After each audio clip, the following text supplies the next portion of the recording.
goddamn zombie tiger.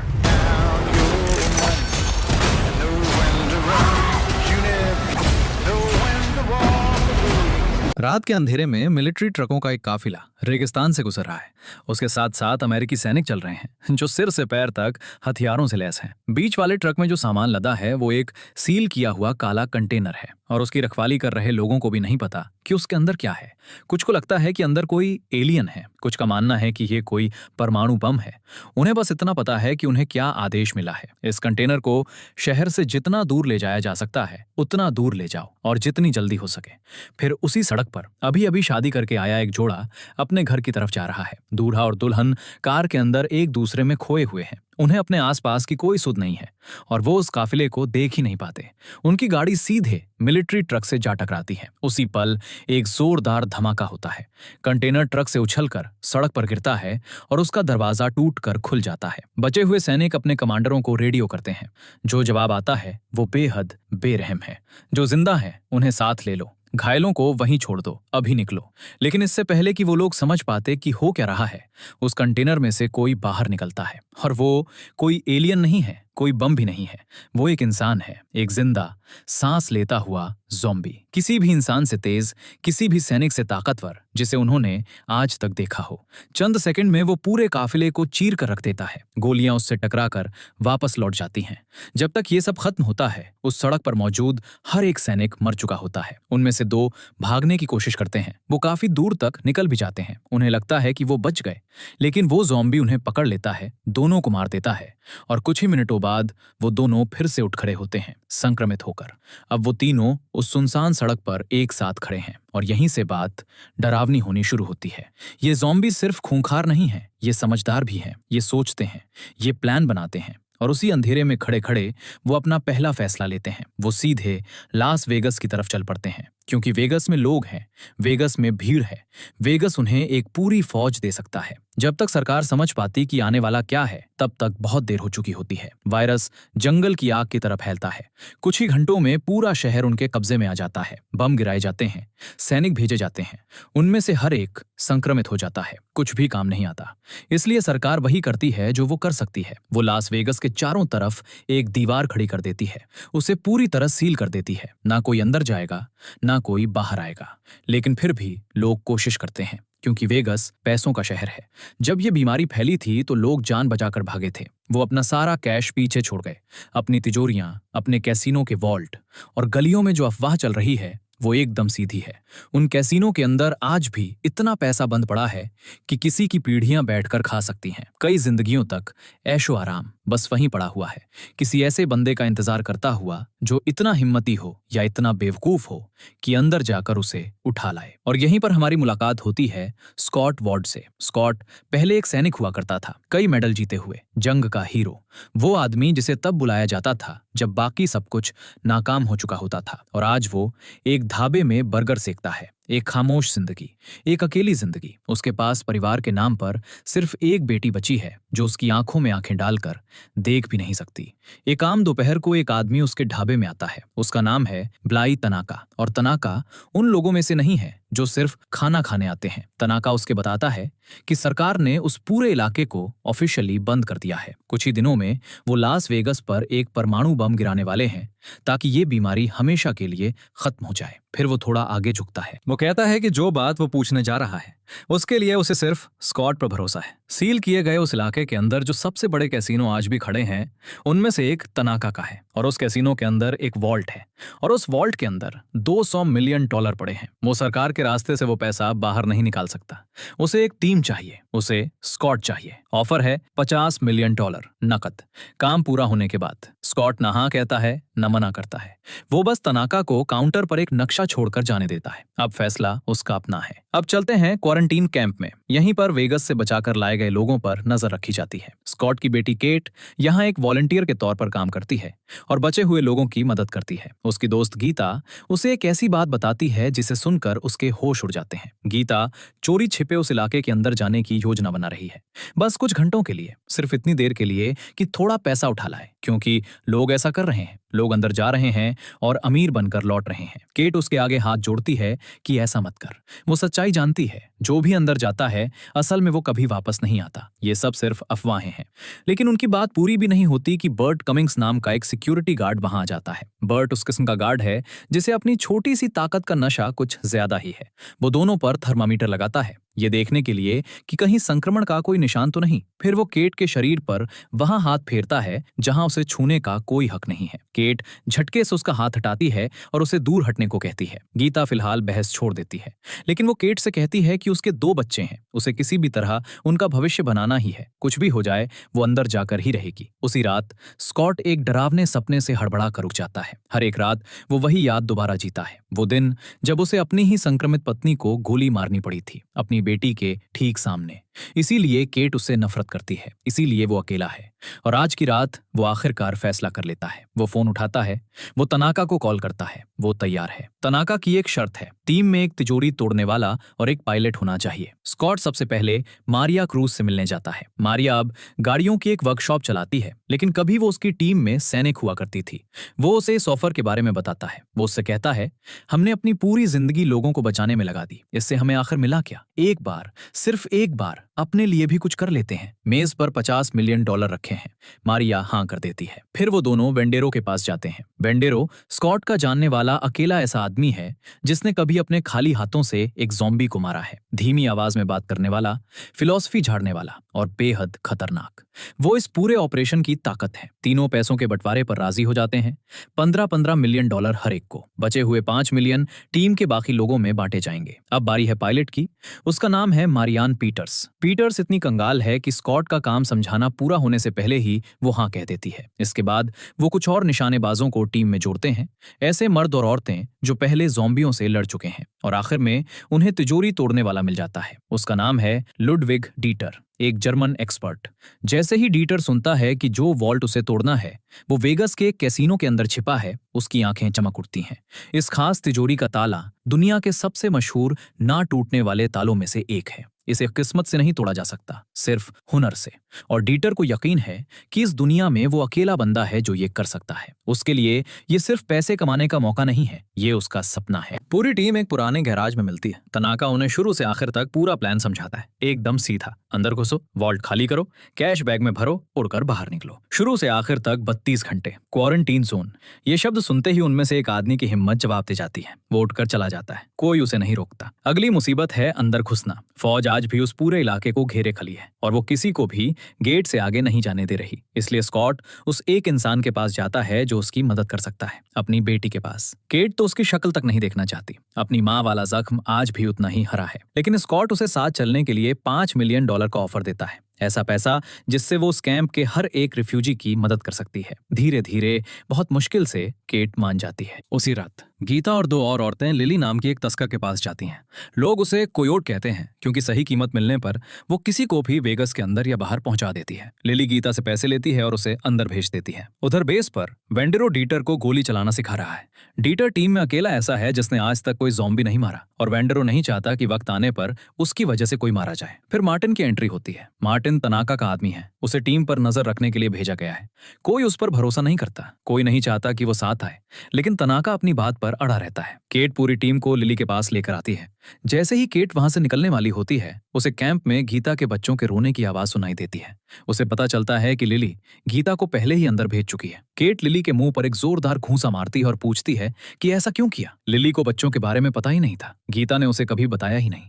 Scott cat से वादा करता है कि अगर वेगस के अंदर उन्हें गीता मिल गई तो वो उसे साथ लेकर लौटेंगे, लेकिन केट को उस पर यकीन नहीं है। वो सच्चाई जानती है, एक बार अंदर पहुंचने के बाद वो लोग पैसों के पीछे भागेंगे, गीता के पीछे नहीं। इसलिए वो उससे कहती है कि वो भी साथ चलेगी।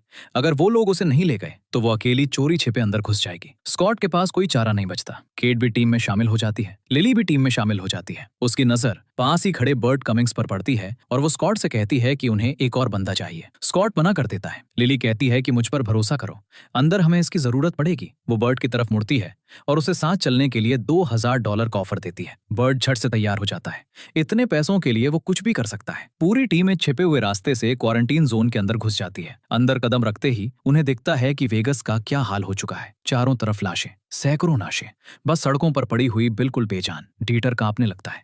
उसे लगता है कि वो लोग किसी कब्रिस्तान में घुस रहे हैं। लेकिन लिली उसे असली सच्चाई बताती है। ये ज़ॉम्बी धूप में जिंदा नहीं रह सकते, इसलिए दिन के वक्त ये बन पड़ जाते हैं। ये पत्थर की मूरत बन जाते हैं, लेकिन जैसे ही बारिश होती है, जैसे ही पानी इन्हें छूता है, ये दोबारा जिंदा हो जाते हैं। वेगस कब्रिस्तान नहीं है, ये एक सोई हुई फौज है। वो आगे बढ़ते रहते हैं, तभी उन्हें कोई आवाज सुनाई देती है। लिली हाथ उठाकर सबको रोकती है और खींचकर छिपा देती है। सड़क पर से एक बहुत बड़ा साया गुजरता है। एक बाघ, एक ज़ॉम्बी बाघ। कभी ये वेगस के एक होटल की शान हुआ करता था, और आज ये अपने इलाके पर पहरा दे रहा है। वायरस ने उसकी सूंघने की ताकत खत्म कर दी है। वो उनके ठीक बगल से गुजर जाता है और उसे पता तक नहीं चलता कि वो लोग वहां हैं। थोड़ा और आगे जाकर लिली बर्ड के पास जाती है। वो अपना हाथ आगे बढ़ाकर उससे उसकी बंदूक मांगती है। बर्ड बंदूक उसे थमा देता है। लिली मुड़ती है और सीधे उसकी टांग में गोली मार देती है। सब लोग सन्न रह जाते हैं। ये तुम कर क्या रही हो? लिली एकदम शांत रहती है। वो उन्हें सच्चाई बताती है। शहर के इस हिस्से में अब कुछ नियम बन चुके हैं।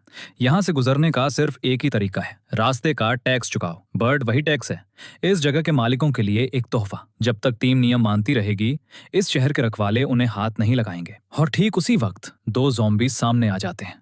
लेकिन ये ज़ॉम्बी हमला नहीं करते, ये गुर्राते तक नहीं। ये टीम को देखते हैं, ये बर्ड को देखते हैं और उसे घसीट कर ले जाते हैं। कहाँ ले जाते हैं ये किसी को नहीं पता।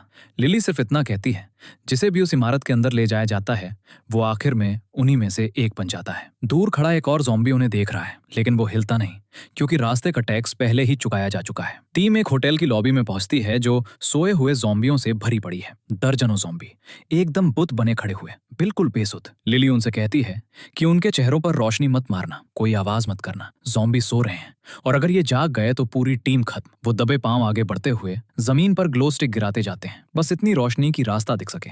टीम की स्नाइपर चेंबर्स को मार्टिन पर भरोसा नहीं है। वो उससे आगे चलने को कहती है। मार्टिन गुस्से से भर जाता है और जानबूझकर एक चाल चलता है। वो उसे गलत गलियारे की तरफ मोड़ देता है। वो बाकी सब से कट जाती है। एक ज़ॉम्बी जाग जाता है।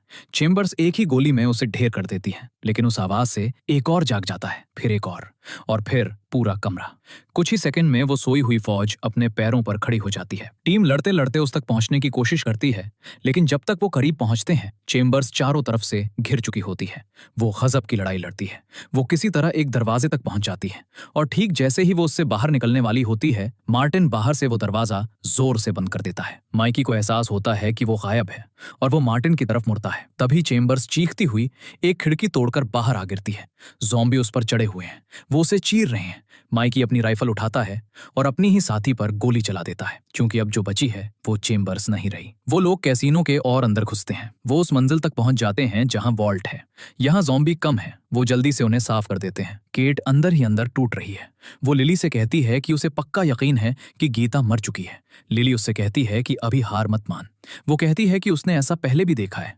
एक आदमी 3 दिन पहले अंदर गया था, बाहर नहीं आया। सबने मान लिया कि वो मर गया। 3 दिन बाद वो जिंदा चलकर बाहर आ गया। संक्रमण हमेशा नहीं चढ़ता, अभी भी उम्मीद बाकी है। कैसीनो में तलाश करते हुए उन्हें कुछ ऐसा मिलता है जिससे उनके रोंगटे खड़े हो जाते हैं। ब्लूप्रिंट, नक्शे, भागने की पूरी योजनाएं। वो यहाँ तक पहुंचने वाली पहली टीम नहीं है। एक के बाद एक कई टीमें ठीक वहीं खड़ी हो चुकी हैं जहां वो अभी खड़े हैं। उनमें से एक भी कभी वापस बाहर नहीं निकल पाई। स्कॉट टीम को बांट देता है। मार्टिन और लिली बाहर पहरा देंगे। पीटर्स हेलीकॉप्टर स्टार्ट करने के लिए छत पर जाती है। डीटर वॉल्ट की तरफ जाता है। वेंडेरो उसके साथ जाता है, लेकिन मार्टिन का अपना ही खेल चल रहा है। वो लिली से कहता है कि अगर वो क्वीन को पकड़ने और उसके खून का सैंपल निकालने में उसकी मदद करे तो वो तनाका से बात करेगा। तनाका कैंप के हर एक रेफ्यूजी को हेलीकॉप्टर से सुरक्षित जगह पहुंचवा देगा। लिली मान जाती है। वो हवा में गोलियां चलाते हैं और इंतजार करते हैं कि क्वीन शिकार करने आए। पीटर्स हेलीकॉप्टर स्टार्ट करने की कोशिश करती है। वो बहुत पुराना है, उसमें आग लग जाती है। वो बड़ी मुश्किल से आग बुझा पाती है, लेकिन अब उसे खुद नहीं पता कि ये उड़ भी पाएगा या नहीं। नीचे वॉल्ट पर डीटर की तो जैसे लॉटरी लग गई है। वो तिजोरी पर काम करना शुरू करता है। स्कॉट भागता हुआ अंदर आता है और पूछता है कि इसमें कितना वक्त लगेगा। डीटर का पारा चढ़ जाता है। वो चिल्लाकर स्कॉट से कहता है कि ध्यान से सुन लो, ये आज तक बने सबसे एडवांस तालों में से एक है। अगर किसी ने उसे दोबारा टोका तो ये वॉल्ट कभी नहीं खुलेगा। स्कॉट पीछे हट जाता है। वो डीटर को ये नहीं बताता कि परमाणु बम गिरने ही वाला है और उनके पास दिन नहीं, बस कुछ घंटे बचे हैं। बाहर क्वीन सीधे मार्टिन के जाल में आ जाती है। वो उसके आमने सामने आ खड़ी होती है। जब उसे दिखता है कि उनके पास उसके लिए कुछ नहीं है, ना कोई भेंट, ना कोई टैक्स, तो वो भड़क जाती है। मार्टिन उसे दबोच लेता है। तभी एक और अल्फा हमला कर देता है। वो मार्टिन को काटने ही वाला होता है कि लिली उसे ढेर कर देती है। फिर मार्टिन एक तार निकालता है और क्वीन की गर्दन काटना शुरू कर देता है। लिली उस पर चिल्लाती है, तूने तो कहा था कि सिर्फ खून चाहिए। लेकिन मार्टिन रुकता नहीं। वो तब तक काटता रहता है जब तक क्वीन का सिर धड़ से अलग नहीं हो जाता। वो उसे एक बैग में डाल लेता है और जियुस, अल्फाओं का राजा, शहर में कहीं मौजूद है जब उसे अपनी क्वीन की चीख सुनाई देती है। इधर स्कॉट की नजर एक टीवी पर चल रही खबर पर पड़ती है। जनता के दबाव में आकर सरकार ने तय समय से 24 घंटे पहले ही बम गिराने का फैसला कर लिया है। उनके पास बस कुछ घंटे बचे हैं, शायद उससे भी कम। जियुस को क्वीन की बिना सिर वाली लाश मिल जाती है। वो उसे उठाकर अपनी फौज के पास ले आता है। वो उसका पेट चीर देता है और उसमें से एक छोटा सा बेजान शरीर बाहर निकालता है, एक ज़ॉम्बी बच्चा जो अभी पैदा भी नहीं हुआ था, और उसकी आंखें खून से लाल हो जाती हैं। वो अपना हाथ ऊपर उठाता है और पूरी की पूरी अल्फा फौज कैसीनो की तरफ बढ़ चलती है। स्कॉट और उसकी टीम को अंदाजा तक नहीं है कि क्या आ रहा है। वो अभी भी बैगों में कैश भर रहे हैं। उन्हें कैसीनो में इधर उधर पड़ा हुआ पैसा मिलता है और वो उसे आपस में बांटने लगते हैं। स्कॉट ने अपनी पूरी जिंदगी में इतना पैसा नहीं देखा, लेकिन जो असली वॉल्ट के अंदर है उसके सामने ये सब चिल्लर लगने वाला है। एक लंबे इंतजार के बाद आखिरकार डीटर उस ताले को खोल ही देता है। दरवाजा खुल जाता है। कैश के पहाड़, गड्डियों पर गड्डियां, इतना पैसा जितना उनमें से किसी ने सपने में भी नहीं देखा था। वो जितनी तेजी से हो सके बैग भरना शुरू करते हैं, उन्हें छत तक ढोते हैं और हेलीकॉप्टर में फेंकते जाते हैं। तभी स्कॉट को एहसास होता है कि केट गायब है। वो चुपचाप निकल गई है, अकेली। वो गीता को ढूंढने गई है। वो ठीक उसी इमारत के बाहर खड़ी है जहां अल्फा अपने कैदियों को ले जाते हैं। वो अंदर चली जाती है, लेकिन जब तक वो अंदर पहुंचती है इमारत खाली हो चुकी है, क्योंकि उसमें मौजूद हर एक अल्फा अब कैसीनो की तरफ दौड़ रहा है। उधर वॉल्ट पर लिफ्ट का दरवाजा खुलता है। जियुस और उसकी फौज बाहर निकल पड़ती है। मारिया उनका सामना करने के लिए मुड़ती है और जियुस इतनी तेजी से उसकी गर्दन तोड़ देता है कि स्कॉट को कुछ करने का मौका तक नहीं मिलता। वो वहीं गिर जाती है। वेंडेरो और डीटर उस सैलाब को आते हुए देख लेते हैं। वो वॉल्ट की तरफ भागते हैं। यही अकेली जगह है जहां वो खुद को बंद कर सकते हैं। लिली और मार्टिन छत पर हैं, भागने ही वाले हैं। मार्टिन छत का दरवाजा जोर से बंद कर देता है और नीचे मौजूद पूरी टीम को अंदर ही बंद कर देता है। वो हंसता है। वो लिली को असली सच बताता है। तनाका को कभी पैसों की भूख थी ही नहीं। इस बैग में जो है वो उस वॉल्ट की हर चीज से 1000 गुना ज्यादा कीमती है। जियुस वॉल्ट तक पहुंच जाता है। वेंडेरो और डीटर अपनी राइफलें उस पर खाली कर देते हैं। उसने लोहे का हेलमेट पहन रखा है। गोलियां टकराकर वापस लौट जाती हैं। वेंडेरो आगे बढ़ता है और अल्फा राजा से आमने सामने भिड़ जाता है। वो अच्छी लड़ाई लड़ता है, लेकिन जियुस का लेवल ही अलग है। वो वेंडेरो को उठाकर जमीन पर पटक देता है और उसे काटने के लिए झुकता है। तभी डीटर बीच में कूद पड़ता है। वो वेंडेरो को धक्का देकर वॉल्ट के अंदर कर देता है और उसके पीछे दरवाजा बंद कर देता है और खुद बाहर रह जाता है जियुस के साथ। जियुस उसे मार देता है। छत पर मार्टिन अपना बैग खोलता है, अपनी जीत का मजा लेने के लिए तैयार। अंदर क्वीन का सिर होना चाहिए था, लेकिन वो नहीं है। उस भगदड़ के दौरान लिली ने बैग बदल दिए थे। मार्टिन ऊपर देखता है और ठीक उसी वक्त उसे अंधेरे में से छलांग लगाता हुआ वो ज़ॉम्बी बाघ दिखाई देता है। बाघ अपने दांत उसमें गड़ा देता है और उसे चीथड़े चीथड़े कर देता है। आखिर में वो उसकी खोपड़ी को अपने जबड़ों के बीच चूर चूर कर देता है। नीचे स्कॉट और बाकी लोग छत की तरफ चढ़ रहे हैं। हर तरफ ज़ॉम्बी हैं। गोलियां खत्म हो जाती हैं। माइकी को एक ज़ॉम्बी काट लेता है। वो अपनी तरफ देखता है, अपने सीने पर बंधे ग्रेनेडों को देखता है और एक फैसला कर लेता है। वो एक साथ सारे पिन खींच देता है। धमाका पूरी मंजिल को चीर देता है और अपने साथ दर्जनों ज़ॉम्बियों को ले जाता है। स्कॉट और लिली किसी तरह छत तक पहुंच जाते हैं। पीटर्स अभी भी हेलीकॉप्टर स्टार्ट करने की कोशिश कर रही है। तभी जियुस सामने आ जाता है। वो सीधा उन्हीं की प्रपोश आ रहा है। लिली अपने बैग से क्वीन का सिर निकालती है और उस पर बंदूक तान देती है। वो जियुस से कहती है कि अगर उसने एक भी कदम आगे बढ़ाया तो वो इस सिर के परखच्चे उड़ा देगी। जियुस वहीं रुक जाता है। आखिरकार हेलीकॉप्टर गरज कर चालू हो जाता है। स्कॉट और पीटर्स उड़ान भर लेते हैं। जियुस उन्हें जाते हुए देखता रहता है। लिली के हाथ में जो है उसकी वजह से वो जड़ हो चुका है, लेकिन जिस पर लिली की नजर हटती है, जियुस लोहे की एक छड़ सीधे उसके सीने के आर पार उतार देता है। उसकी सांस अटक जाती है और अपनी आखिरी सांस के साथ वो क्वीन का सिर छत से नीचे फेंक देती है। वो बहुत नीचे जमीन पर गिरता है और चूर चूर हो जाता है। जियुस चीख उठता है और वो उसी इमारत की तरफ दौड़ पड़ता है जहां कैट गायब हुई थी। हवा में स्कॉट पीटर्स से कहता है कि उसे पास की किसी छत पर उतार दे। वो अपनी बेटी को लेने वापस जा रहा है। उस इमारत के अंदर कैट को अभी अभी गीता मिली है। वो जिंदा है, लेकिन गलियारे में कोई उनका शिकार करता हुआ आ रहा है। बर्ट कमिंग्स अब पूरी तरह बदल चुका, एक ज़ॉम्बी, भूखा, तेज। कैट अपनी बंदूक उठाती है और उसे वहीं ढेर कर देती है। जियुस और उसके अल्फा इमारत में घुस आते हैं। स्कॉट एन मौके पर वहां पहुंच जाता है। वो कैट को पकड़ता है, गीता को पकड़ता है और छत की तरफ भागता है। तीनों सीढ़ियां चढ़ते हुए भागते हैं और पीछे पीछे ज़्यूस दहाड़ता हुआ आ रहा है। वो किसी तरह हेलीकॉप्टर तक पहुंच जाते हैं। पीटर्स उसे उड़ा देती है, लेकिन ज़्यूस छलांग लगाता है और उन्हीं के साथ हेलीकॉप्टर के अंदर आ गिरता है। उस कैबिन के अंदर जो लड़ाई होती है वो बेहद खूंखार है। स्कॉट बनाम मुर्दों का राजा। ज़्यूस ज्यादा ताकतवर है, ज्यादा तेज है, ज्यादा खतरनाक है। वो अपने दांत स्कॉट के कंधे में गड़ा देता है। स्कॉट लहूलुहान हो जाता है, लेकिन वो रुकता नहीं। वो गोलियां चलाता रहता है। गोलियां सीधे निशाने पर लगती हैं और आखिरकार अल्फा राजा शांत हो जाता है, हमेशा के लिए। लेकिन इसकी कीमत हर तरफ बिखरी पड़ी है। उस गोलीबारी में पीटर्स को भी गोली लग चुकी है। उसका खून बह रहा है और वो बड़ी मुश्किल से हेलीकॉप्टर संभाले हुए है। उनके नीचे परमाणु बम फट जाता है। धमाके की लहर हवा में ही हेलीकॉप्टर से टकराती है। हेलीकॉप्टर घूमने लगता है। उसका पूरा कंट्रोल खत्म हो जाता है। वो शहर के बाहर रेगिस्तान में कहीं जाकर गिरता है। टक्कर लगते ही पीटर्स की मौत हो जाती है। गीता भी उसी के साथ मारी जाती है। स्कॉट बुरी तरह घायल है। वो खुद को घसीटकर मलबे से बाहर निकालता है और केट आंखों में आंसू लिए रेंगती हुई उसकी तरफ आती है। वो स्कॉट से कहती है कि उसे माफ कर दे। उसने सालों तक अपने बाप से सिर्फ इसलिए नफरत की क्योंकि उसने उसकी माँ के साथ वो किया था। उसे लगता था कि उसका बाप एक राक्षस है, लेकिन आज उसे आखिरकार समझ आ गया, वो राक्षस नहीं था। वो एक बाप था जो अपनी बेटी को बचाने की कोशिश कर रहा था। वो उससे माफी की भीख मांगती है। स्कॉट मुस्कुरा देता है। वो उससे कहता है कि बस अब कुछ मत बोल, अपना ख्याल रखना। वो नोटों की कुछ गड्डियां निकालता है जो उसने सिर्फ उसके लिए छिपा कर रखी थी। फिर वो उससे वो बात कहता है जो वो पहले से जानती है। उस काटने के जख्म का जहर उस पर चढ़ रहा है। वो बदलने ही वाला है। वो उसकी तरफ देखता है और उससे वो एक काम करने को कहता है जो सिर्फ वही कर सकती है, मुझे मार दो। केट बिखर जाती है। वो जानती है कि वो सही कह रहा है। वो जानती है कि ये ठीक वही काम है जो उसे इतने साल पहले उसकी माँ के लिए करना पड़ा था। वो रोते रोते बंदूक उठाती है और ट्रिगर दबा देती है। गोली की आवाज उस सुनसान रेगिस्तान में गूंज उठती है और ठीक उसी पल उसे अपने बाप की पूरी बात समझ आ जाती है। उसे सब कुछ समझ आ जाता है। दूर से एक रेस्क्यू हेलीकॉप्टर उन्हें देख लेता है। वो उन्हें अपने साथ ले जाने देती है। वो पीछे मुड़कर नहीं देखती। उसके पीछे लास वेगस मिट चुका है। बम ने पूरे शहर को जमीन में मिला दिया है। कुछ भी मीन नहीं बचा, ना कोई अल्फा, ना कोई ज़ॉम्बी, ना कोई कैसीनो, बस खामोशी और मलबा। लेकिन कहानी अभी खत्म नहीं हुई है, क्योंकि कहीं ना कहीं किसी तरह वेंडेरो जिंदा है। वो उस वॉल्ट के अंदर बच गया था। वो कैश से भरा एक बैग लेकर बाहर निकला। उसने प्लेन का एक टिकट खरीदा। वो देश से बाहर जाने वाली एक फ्लाइट में है।